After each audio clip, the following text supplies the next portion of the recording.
Salut à tous les amis, j'espère que vous allez bien. C'est Antox, bienvenue à vous. On se retrouve sur ma chaîne WFB WWE France Belgique. Ici, on parle catch.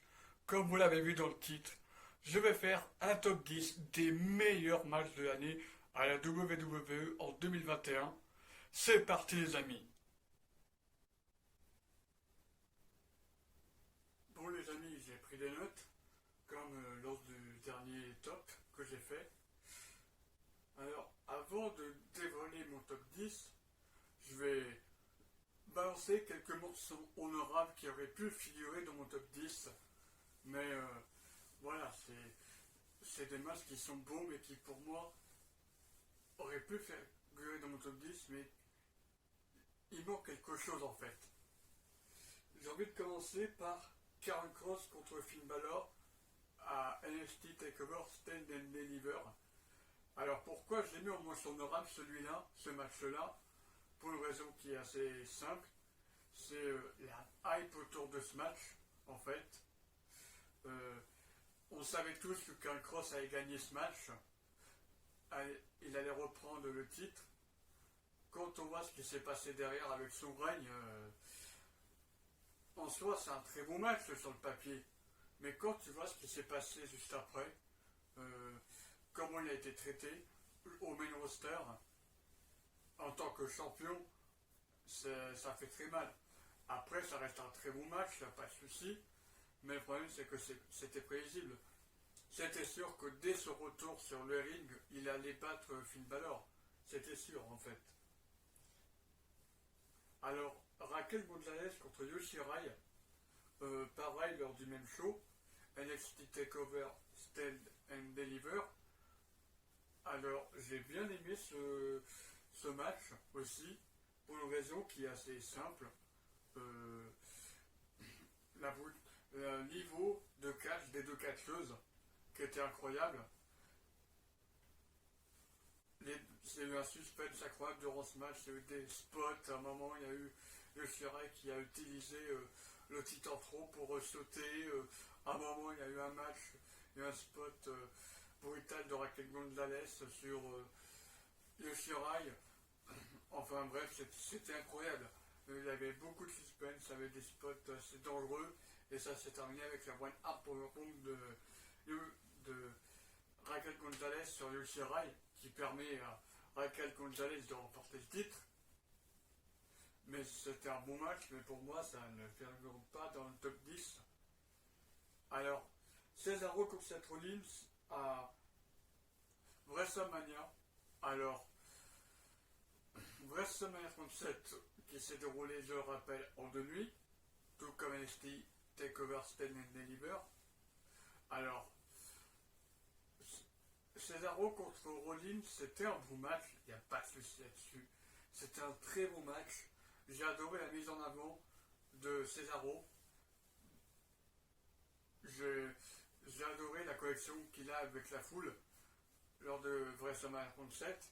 C'était un très bon match, il n'y a pas de souci. Après, encore une fois, il y a des matchs que j'ai préférés par rapport à d'autres. C'est un match qui aurait pu figurer dans mon top 10, encore une fois, mais il y a des matchs qui pour moi méritent un peu plus leur place par rapport à d'autres. Ensuite, j'ai envie de mettre Rhea Ripley contre Asuka à WrestleMania 37 pour le titre féminin d'Euro. Celui-là, je le mets parce que c'est un coup de cœur, parce que pour ceux qui me connaissent, je suis un énorme fan de Rhea Ripley, et j'étais très content de voir cette victoire de Rhea Ripley parce que il ne l'enterre pas en fait. Il pensait que Asuka allait gagner en fait. En fait, ok, Asuka n'a rien fait par la suite parce qu'à Backlash, elle s'est, ou même à WrestleMania ou lors d'un Raw, je ne sais plus exactement, elle a pris un spot et s'est pris un coup de pied puis un leg drop de Jax et Baszler lors d'un match d'Euro. Je crois que c'était après WrestleMania, elle s'est fait opérer à cause de ça et tout. Et sinon, j'ai bien aimé le match parce que Asuka a pu mettre en avant Rhea Ripley. Je rappelle qu'à la base, on aurait dû avoir un match entre Asuka et Charlotte Flair. Mais Rhea Ripley a été appelée en urgence à cause d'une grosse connerie de la part des officiels de WWE. Voilà. Ils ont une connerie monumentale qui fait qu'ils ont dû appeler Rhea Ripley en urgence. Et c'est ça le problème qui m'empêche de mettre ce match dans le top 10, c'est le contexte en fait. Le fait qu'à la base on aurait dû avoir Charlotte Flair contre Asuka, mais à cause d'un problème, Charlotte Flair n'a pas pu participer à WrestleMania. Voilà. C'est tout ce que je tiens à dire. Bah tiens, on parle de Charlotte Flair. Il y a un match qui aurait pu figurer dans mon top 10, c'est le Survivor Series entre Charlotte Flair et Becky Lynch, victoire de Becky Lynch. Ce qui m'a dérangé, c'est la fin de match avec le roll-up en fait. C'est juste ça qui m'a dérangé. Sinon, les deux catcheuses, elles ont fait un excellent match. Je pensais que les deux n'allaient pas se faire confiance. Elles ont juste fait un bon match, elles ont fait leur boulot. Elles sont restées pro. Il n'y a pas de souci. Ce qui me dérange, c'est la fin de match. J'aurais préféré, pourquoi pas un match nul, tu vois. J'aurais préféré un match nul.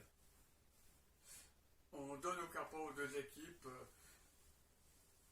Il me semble que j'avais dit ça dans les pronostics, j'en suis plus sûr. Mais voilà.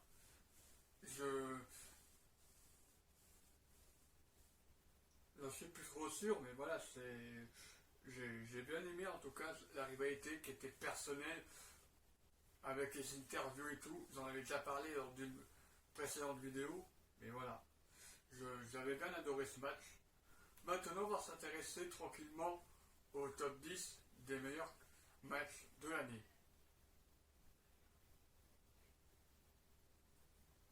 Numéro 10, Walter contre Tommaso Ciampa à NXT TakeOver Stand and Deliver.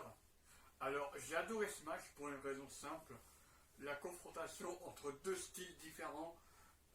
Ciampa qui est très technique, qui est un peu aérien, un peu brutal, contre la puissance de Walter en fait. C'est un Walter qui est à la fois puissant et agile. En fait, c'est deux esprits différents qui se sont rencontrés, ce qui nous a donné un match très stiff, très violent. J'ai adoré la violence qui a eu lieu dans ce match. Les deux ont été marqués durant ce match, surtout Tommaso Ciampa, parce que les chops de Walter les coups de Walter en général sont très violents. C'est très stiff, mais c'était joli à voir. Voilà, un match brutal, technique à la fois, franchement c'était intéressant. Victoire de Walter, logique, pour conserver son invincibilité depuis NXT UK. Et puis Tommaso Ciampa n'avait pas besoin d'une victoire contre Walter. Il a bien mis en avant Walter. Et sachant qu'on vient d'apprendre récemment que Walter va rejoindre NXT, ça en dit long sur la suite de la carrière de Walter. Voilà, c'est tout ce qu'il y a à dire.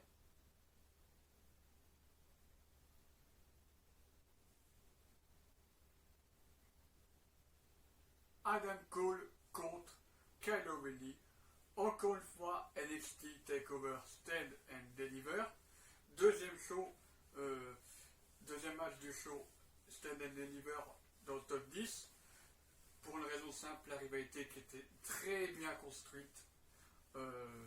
C'était incroyable comme match. Ça s'est terminé lors d'un Super Tuesday où il se dit pas de bêtises, où Adam Cole a pris sa retraite. Il n'a pas pris sa retraite, mais il est parti après un W juste après ce show-là, un show de NXT. Mais disons que ça a augmenté en animosité à partir de Stand and Deliver. Voilà. Et cette trahison mémorable lors de Saint-Valentin Massacre, qui a lancé la rivalité entre les deux, une rivalité qui est devenue personnelle très rapidement.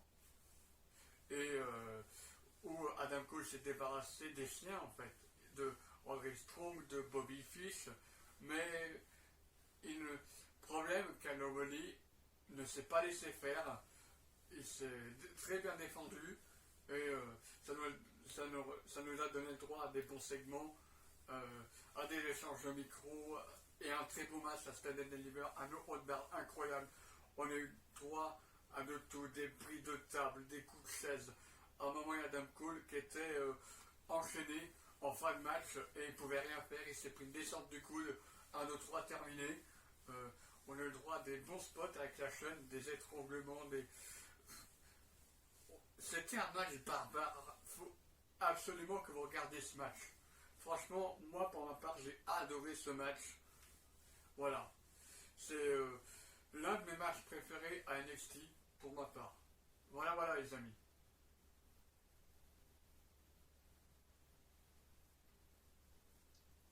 Ensuite, en numéro 8, j'ai envie de mettre Bianca Belair contre Sasha Banks à WrestleMania 37 pour une raison qui est assez simple. En soi, c'est un très bon match, il n'y a pas de souci. C'est le main event de la soirée 1. C'était un bon match, il y avait beaucoup d'émotions. C'était un match intéressant par rapport à la technique de Sasha Banks contre la puissance de Bianca Belair, qui avait de la technique aussi. Mais voilà, c'était un match où il y a eu différents styles de catch. Un match technique, un match stiff, un match puissant, rapide, agile. Les deux catcheuses ont tout utilisé. C'était incroyable. Et puis le spot incroyable avec le coup de fouet de la natte de Bianca Belair avec le KOD pour la victoire et la pop incroyable du public. L'émotion qu'il y a eu au début de match entre les deux catcheuses qui étaient en train de pleurer parce qu'elles étaient heureuses de non seulement main eventer, mais en plus de retrouver les fans. C'est ça qui était beau, les amis. Et victoire méritée pour Bianca Belair. Voilà, voilà. C'est tout ce que je tiens à dire. Numéro 7, Fastlane 2021, Drew McIntyre contre Sheamus. Un no hold barred là aussi. Alors, ce que j'ai aimé durant ce match, c'est la brutalité des deux catcheurs. Le fait qu'ils aient utilisé tout l'environnement, le Thunderdome, le ring, l'extérieur du ring, ils ont tout utilisé. Ils ont brisé des barricades, ils ont brisé des écrans du Thunderdome, ils ont brisé des tables, des chaises, et ils ont pris des candlesticks et ils n'y sont pas allés de main morte. En plus, ce sont deux amis et donc des personnes de confiance, donc ils se sont permis une certaine liberté, c'est-à-dire se faire mal en fait. Ils ont pris des risques énormes pour nous divertir tout simplement et je les remercie. Après, c'est le contexte, le fait que Drew McIntyre devait aller à WrestleMania qui m'oblige à mettre ça en 7ème position, c'est le résultat final en fait. On savait tous que Drew McIntyre allait gagner ce match. C'était prévisible certes, mais ils ont réussi à nous garder le suspense jusqu'au bout. Sheamus était incroyable. Il a réussi à mettre en avant Drew McIntyre. C'était un bon moment à vivre. Voilà, c'est tout ce que je tiens à dire.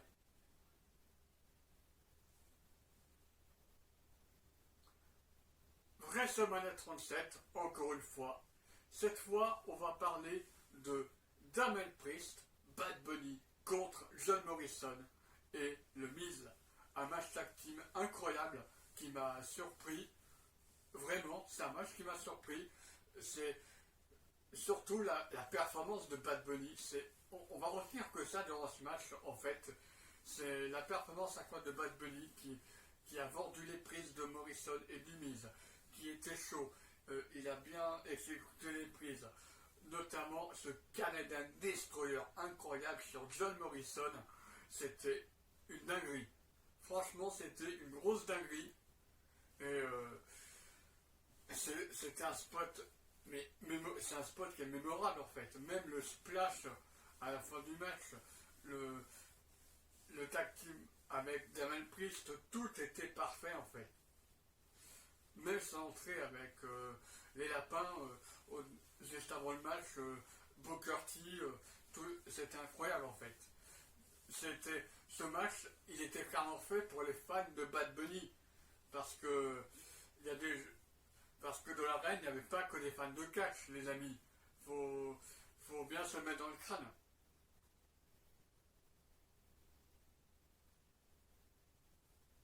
Il n'y avait pas que des fans de Bad Bunny, il y avait aussi des fans de catch.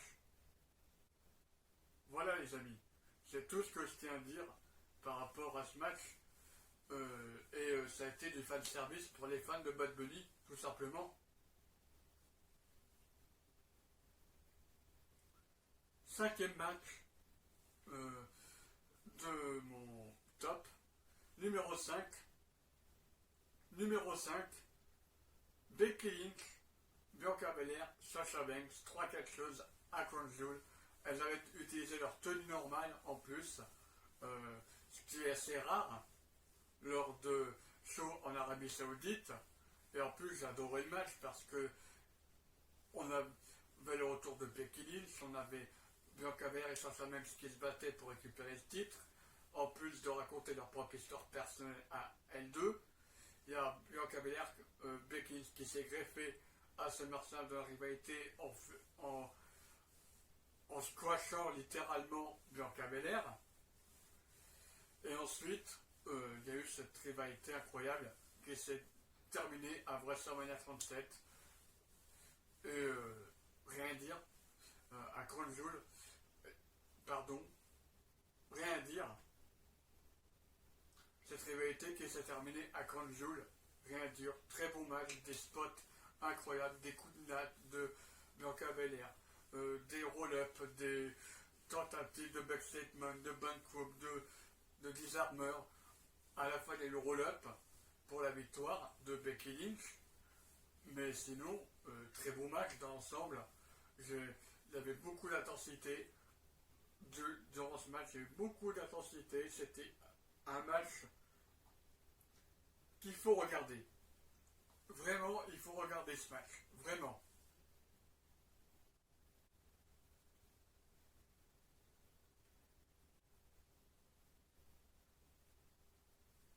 SummerSlam 2021.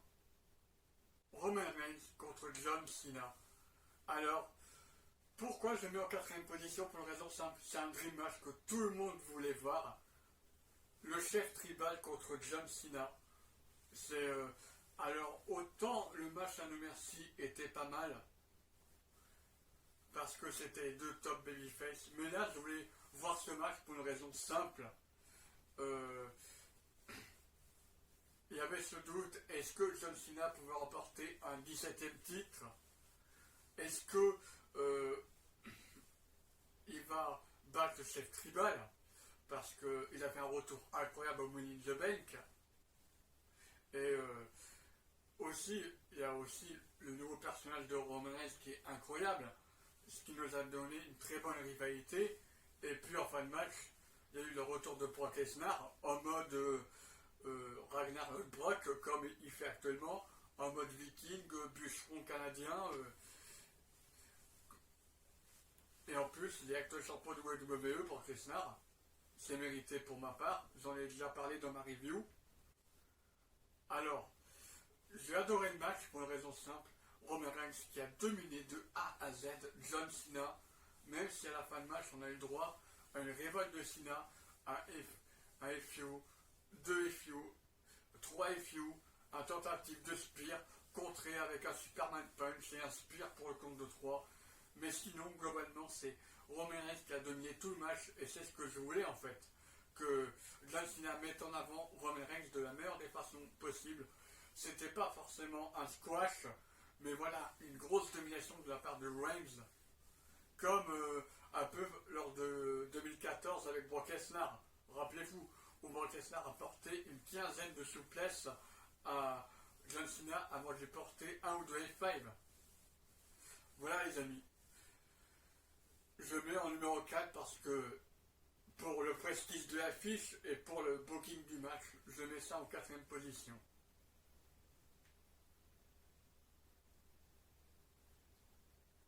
NXT TakeOver 36. C'est la troisième position de mon top 10 des meilleurs matchs. Et oui les amis, on arrive au podium. Walter contre Ilya Dragunov. Alors, pour une raison simple, un match exceptionnel. Un match 5 étoiles, voire 6, comme l'an passé. Sauf que, à la différence de l'an passé, il y avait du public. Et puis, on sent, c'est la fin du règne de Walter. Une pop incroyable pour Ilya Dragunov qui mérite ce titre. Walter était un très bon champion. C'était un match exceptionnel. C'était un match violent. À un moment, Ilya Dragunov a saigné durant le match. C'était un match où il y avait beaucoup de spots. C'était un mélange de différents styles, un peu comme Thomas Oshempa et Walter. La puissance de Walter contre la vitesse, l'agilité, la technique de Ilya Dragunov. Et à un moment, il y a Walter qui a tenté un splash depuis la troisième corde. Les splashes de Walter sont très impressionnants. C'est un catcheur qui est puissant et qui n'hésite pas à prendre des risques aussi. C'est ça que j'adore chez Walter. C'est un catcheur qui est bon techniquement. Et franchement, on a le droit à un match incroyable. Il y a tous les styles en fait. C'est un strong style anglais, ce match, clairement. C'est un match style violent. On a eu le droit à tous les styles, encore une fois. Il y a eu des spots incroyables. Et la pop de la foule qui était pour les deux catcheurs qui était incroyable. La foule, j'en parle pas assez, mais ça a eu son importance durant ce match. Voilà les amis. C'était tout pour le top 3. Maintenant, le top 2. Alors, numéro 2, Seth Rollins contre Edge à Crown Jewel lors d'un Hell in a Cell match. J'ai adoré le match pour une raison simple. C'est la fin de la rivalité. Et durant ce match, ils nous ont tout fait. Il y a eu les concertos, il y a eu des curb stomp, il y a eu différents spots en fait. Il y a eu des crossface, la chaîne de Seth Rollins, des super kicks, il y a eu de tout. À un moment, il y a comment on appelle ça, Rollins qui s'est pris tout simplement la cage et qui est tombée sur la table. Il a fait un coup de flipper Rollins grâce à Edge. Limite il a fait un panier. Bref, c'était incroyable comme spot. Mais voilà, franchement c'était un très bon match, encore une fois. C'était un très bon match. Et sinon, bravo aux deux qui nous ont bien divertis dans ce match.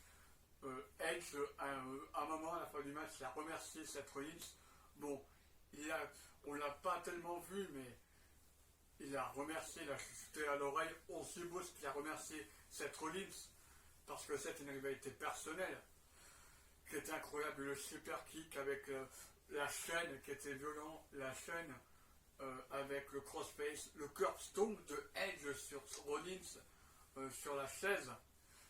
Ce concerto qui était incroyable aussi, les spears aussi qui étaient incroyables. Il y a tout qui est incroyable dans ce match, même l'utilisation de la cellule de la cage qui était incroyable. Franchement, ça mérite la deuxième position. Et le numéro 1, les amis, je vais parler de Daniel Bryan contre Edge, contre Roman Reigns à WrestleMania 37. Le main event de WrestleMania. C'est un match exceptionnel. L'histoire est incroyable. Roman Reigns, qui est le chef tribal, qui domine la WWE, qui est actuellement la seule grosse attraction de la WWE. Depuis SummerSlam, il porte la WWE sous les épaules, malgré les licenciements, malgré les erreurs de scénaristes de la WWE. Même si du côté de Raw et SmackDown ça commence à aller mieux, il a renouvelé son personnage, Roman Reigns, avec son personnage de chef tribal. Tu as d'un autre côté Edge qui a fait son retour en 2020, qui a remporté le Royal Rumble en 2021 et qui veut récupérer son titre qu'il a dû abandonner en 2011, 10 ans auparavant. L'histoire était belle. Et puis tu as Daniel Bryan qui s'est greffé au match parce que Vince McMahon avait peur pour Edge, il avait peur pour la qualité du match. Alors en fait, quand je regarde le match de Money in the Bank entre Edge et Roman Reigns, c'était un bon match. Il n'y a pas de souci. Je pense que s'ils auraient fait le match à WrestleMania, ça aurait passé crème. Vraiment. Je pense que ça aurait passé crème. Mais là, avec Daniel Bryan, c'est un truc en plus. C'était une bonne idée en soi d'avoir rajouté Daniel Bryan, même si c'était pas nécessaire pour ma part. Mais voilà, Daniel Bryan, il a apporté un truc en plus, de suspense en plus. J'ai adoré le double face lock sur Reigns de la part de Edge et Bryan. J'ai adoré l'intervention des Usos, les coups de chaise, les spears, les concertos, les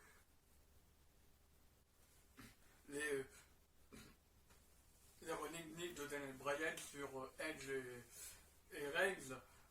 J'ai tout adoré dans ce match. C'était incroyable. Il y a eu des catcheurs qui ont passé à travers des barricades, c'était pas de bêtises.